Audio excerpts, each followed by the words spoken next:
It's actually extremely stable and in favor of Russia. Let's never forget that this is war, and war is hell. Um, the enemy always gets a vote.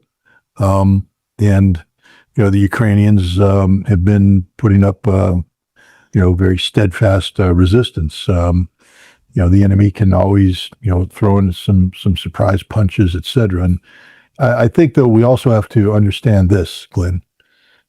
In addition to the war that's going on in the special military operation, there's an information war taking place today that's unprecedented. The unprecedented conflict you speak of is taking place in the information sphere, being played out on social media platforms, being played out in mainstream media. And the purpose of this information war is to promote the idea that Ukraine somehow has stolen the strategic initiative away from Russia. They've been talking a lot about Ukrainian drone strikes and the effectiveness of these drone strikes, and that Russia is powerless in the face of these drone strikes. And in doing so, create the perception, or at least seek to create the perception, that there's a vulnerability in Russia, political vulnerability that could lead to the demise of Vladimir Putin, and somehow Putin's at risk. This is just absurd in the extreme. I mean, yes, there is this information war, but we can parse this out, point by point by point. I'm not picking on you. You, of course, pick your guests as you see fit, but you recently had Gilbert Doctorow on, who just spouted the biggest line of horse crap I've ever seen in my entire life, based upon what? Taxi interviews of real estate brokers, and two old people stuck on a hill in Feodosia because they can't get gasoline to come down. And because of this insight that he has, suddenly Russia is collapsing and Vladimir Putin's at risk. This is absurd. Doctorow just published an article yesterday, Russia is losing the war, with an exclamation mark, by the way, to reemphasize the point that Russia is losing. And he cites several things. One, and it's focused on the drone war. This is, your question.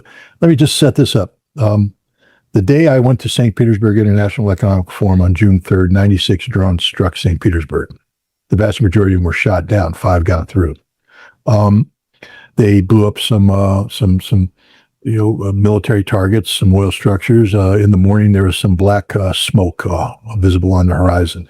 The people of St. Petersburg didn't give one damn about this at all. There was no panic. Nobody changed their lifestyle. Nobody screamed in the street.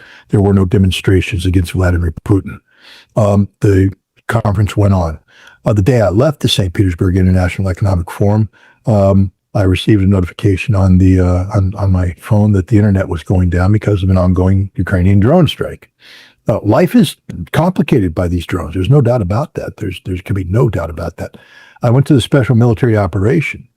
The day I arrived in Lugansk, the city of Lugansk, air raid sirens were sounding the whole time. That night, Lugansk was struck several times. You could hear the explosions. That next day, we went to Starobelsk, the scene of the murder of 21 students by Ukrainian drones. Drones, brought to their target by Starlink, Elon Musk's technology. While I was in Starobelsk, 2 Ukrainian drones impacted nearby, generating enough concern that I was told to leave Starobelsk. Everywhere I went in this trip, drones were an ever-present reality. The last day of the special military operation, the convoy I was in was struck by Hornet drones. These are drones that are built by a company funded by Eric Schmidt, the founder of Google, again, using Starlink technology and connectivity. When you speak to the Russians, they will tell you that this is a complicated war, very complicated war. I interviewed numerous Russian drone operators, drone commanders, drone specialists, drone research and developers, drone technicians, experts on modern drone warfare. And they all said the same thing. The Ukrainians are very good at what they do, very good at what they do. But when they said it, they didn't say it in the tones of somebody playing, the New England Patriots with Tom Brady at the quarterback. Going, Tom Brady's very good. We don't have a solution for Tom Brady. He's picking us apart. We're going to lose this game. No, Ukrainians are good, but we're better. And we're winning. I interviewed Dmitry Rogozhin, the former head of Roscosmos, current commander of Bar Sarmat, a drone brigade. who runs a technology center, and he said, for instance, on the Hornet, it's a very effective weapon. He said the Ukrainians are doing some interesting things with it. They're using Starlink and some AI technologies. And he chuckled and talked about how they were going through the debris reverse engineering. He said, we got the solution. We already solved the problem. And so while the West is promoting how the Hornet is creating the highway, that the Russians have already solved the problem, but the West doesn't talk about that. The fact that every Ukrainian problem presented has come up with a Russian solution, and the Russian solution further projects the advantage in favor of Russia. Never forget that the FP-1 drones that Ukraine uses to strike Russian energy structures have a 60-kilogram high explosive warhead. You know what that sound it makes when it hits a Russian oil refinery? Pop. Do you know how solid they are? You live in Norway. Go to a Norwegian oil refinery. Take a look at the construction. Tell me what kind of steel they use in these high-pressure vessels, et cetera. But the kind of steel that will be destroyed by pop, or does it take a boom? Because every time I check, not a single Russian refinery has been permanently shut down. Every Russian refinery is brought back on order. The Moscow refinery was hit. They have two, I think AV6 and I think Euro X, refining units. AV6 was shut down primarily because it's also going to be upgraded. It's being upgraded as we speak. People never do the follow through. Gilbert Doctorow never does the follow through to understand why things are what they are. They're replacing the unit with a new modern unit that's already been programmed to be much more efficient. But they also brought the Euro refining back up within a matter of days. And so there was no permanent cessation. Samar was shut down, brought back in a matter of days. This is the reality. The FP-1 drone that is being used is not high technology. Doctorow calls it advanced German technology guided by American intelligence. Oh, shoot, the Russians should surrender right now because it's over. It's not advanced German technology. It's a plywood drone that flies 60 miles an hour. You know what the solution to the FP-1 drone is? It's not, as people say, they're going to destroy Russian air defense because the Pantsir missile, there's not enough of them. They don't need them. The Russians now have roving gun crews. They're out there hunting them down. They have their own counter-drone units that are flying, shooting them down as they come in. The Ukrainians lost 555 of these drones. Less than 5 make it to their target. That tells you the Russians are doing something good. Layered air defense. They got this thing solved. Meanwhile, the factories that produce the FP-1 drones are disappearing. Lindsey Graham visited a factory. You saw the photograph of him beaming, holding one of those advanced Ukrainian anti-drone drones in his hand. It's over. Hell, the Ukrainians got the technology, right? No, they don't have the factory anymore. It's gone. And all Ukrainian factories are gone. They're going away because the Russians are winning this war. Have the Russian drone factories gone away? No. Every once in a while, Ukrainian FP-1 drone slips through and goes pop. Pop. Pop goes the weasel. That's it. There's nothing the Ukrainians do right now that gives them the advantage on anything. They're losing across the board. They're losing on the battlefield. The Russians are advancing, slaughtering Ukrainians. On drone warfare, one of the reasons why the Ukrainians lose is that, again, the West won't talk about this. The Russians hold what they call the ISR advantage.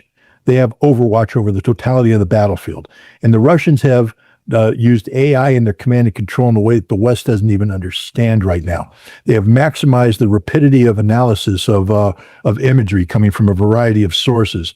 And so any glitch in the pattern of life analysis, anything that shows, a drone system could be operated here, instantly, is instantly responded with a Russian strike. Artillery, if it's depending on where it's at, could be an Iskander, it could be another missile, it could be Fab 500 bombs. But the Ukrainians on a daily basis are losing 8 to 10 Ukrainian drone command centers, 8 to 10. Each one of those has half a dozen to a dozen soldiers. These soldiers take 4 weeks to do the basic training for a drone operator, 6 months for them to become proficient. On a daily basis, the Ukrainians are losing 80 to 100 of their best drone operators, 80 to 100 every single day, and they're not being replaced. Nobody talks about this. There's a deficit right now in what the Ukrainians can do. So the fact of the matter is, what's going on right now is an information operation designed to convince not the West, because the West will buy any lie told, and Russia doesn't care about the West. But there is an element inside Russia, 10 to 15% of the population, who are still somewhat sympathetic to Western liberal values. People like Ksenia Sobchak. She runs a major thing. She just interviewed me.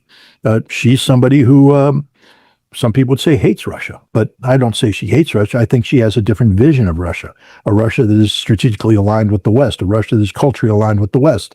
And she doesn't believe in the SMO. She doesn't support the SMO. And I think she secretly believes that Vladimir Putin's been in power too long and needs to be replaced.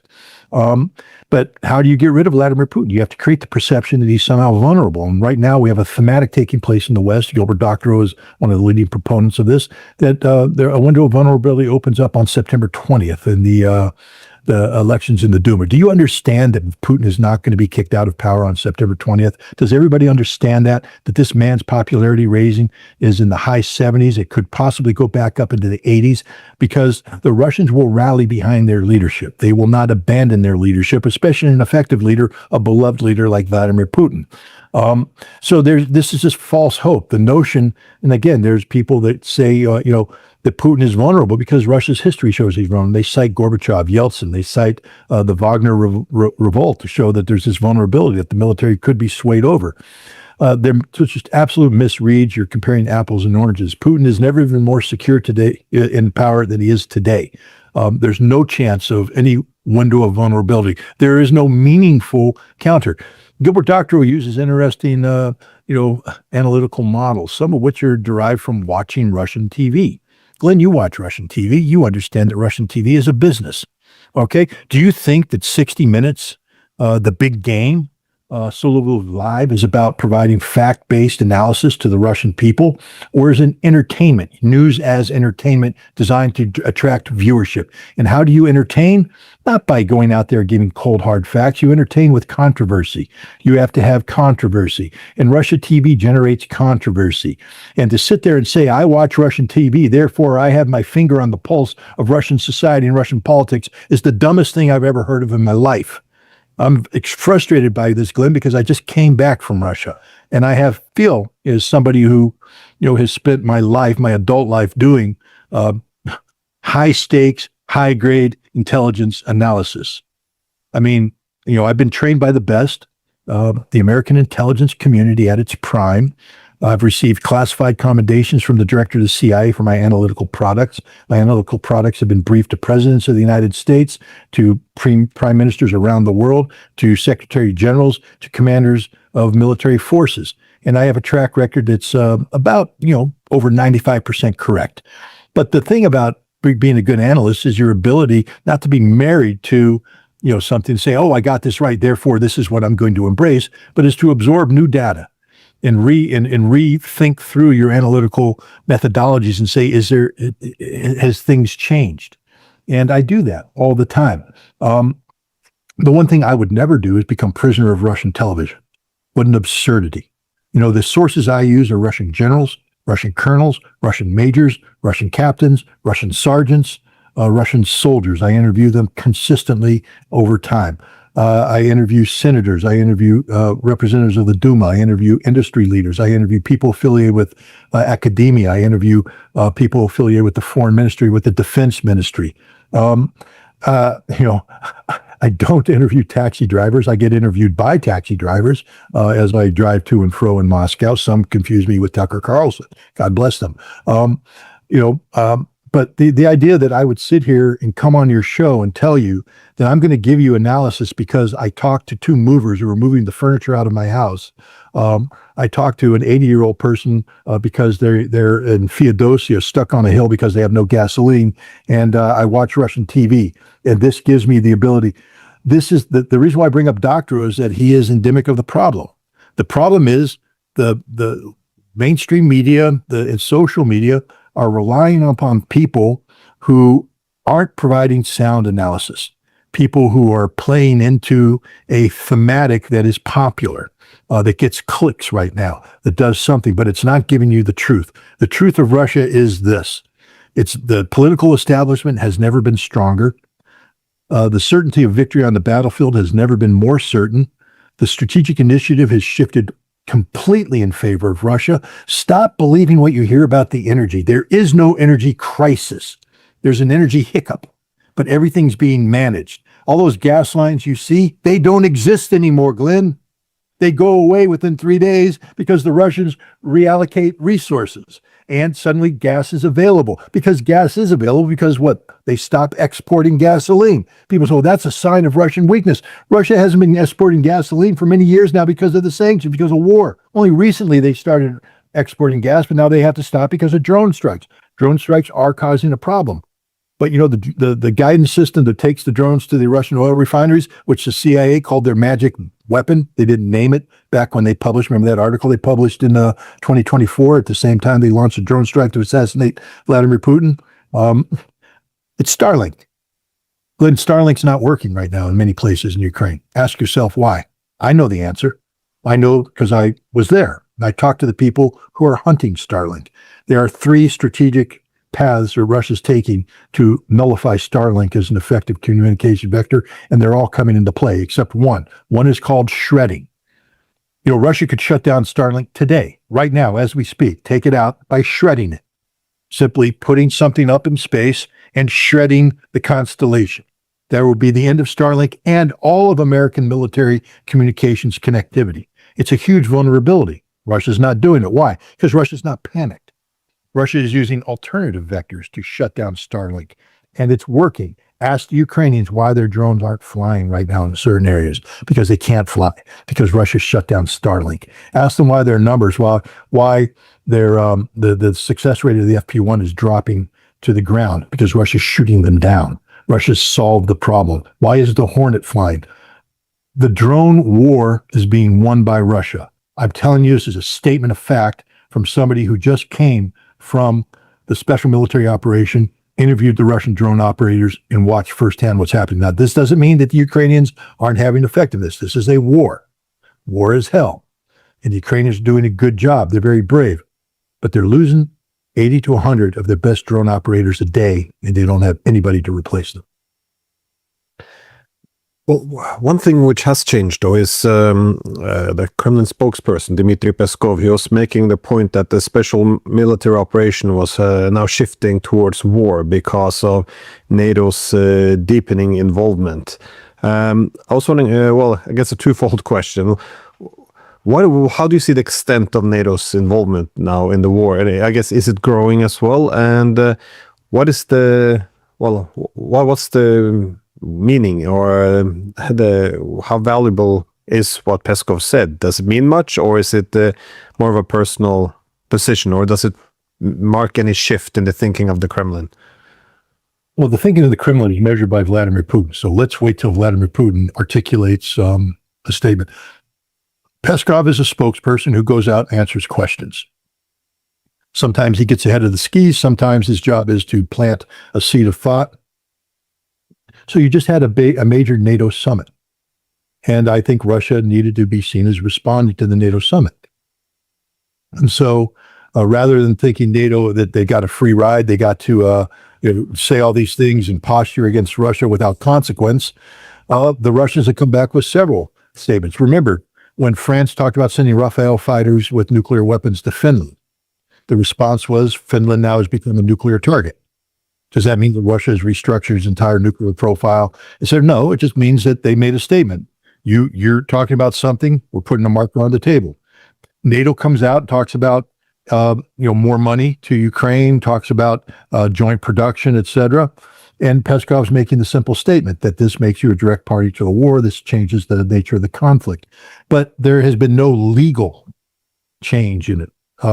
Regardless of what Peskov said, it's a special military operation. It continues to be a special military operation with all the restrictions that are attached to that in terms of what Russia can or won't do, or et cetera.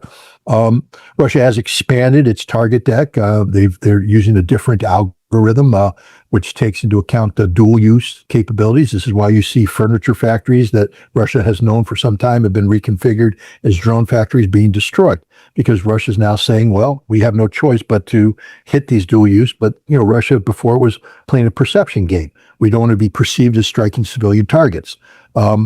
But now they're blowing everything up that has a military connotation, because NATO has changed its own profile, its own behavioral patterns. But let's take a look at what NATO actually did in there. Let's start off with the fact that NATO is not unified. Come on, Glenn, you know that Donald Trump made a parting shot at Greenland. Do you really think that NATO is going to stand by and let the United States seize Greenland from Denmark? The answer is no. Spain, the last time I checked, was a member in good standing of NATO. Donald Trump now is cutting all ties. Is that how NATO members treat each other? Turkey still has huge problems with Greece, 2 NATO members. France has problems with Turkey.